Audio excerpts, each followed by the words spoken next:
Okay, magandang umaga po mga kapatid, mga kamusang. Saan man tayo naroon, ang sulok ng mundo.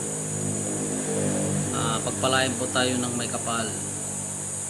Mag-iingat po tayo. Alagaan po natin ang sarili natin. At lagi po natin uunahin ang ating Panginoon. Okay, blessed morning po sa inyong lahat. Pero lang po akong i-share naman ngayon na dalawang talata. Ito po ay nasa Old Testament at nasa New Testament.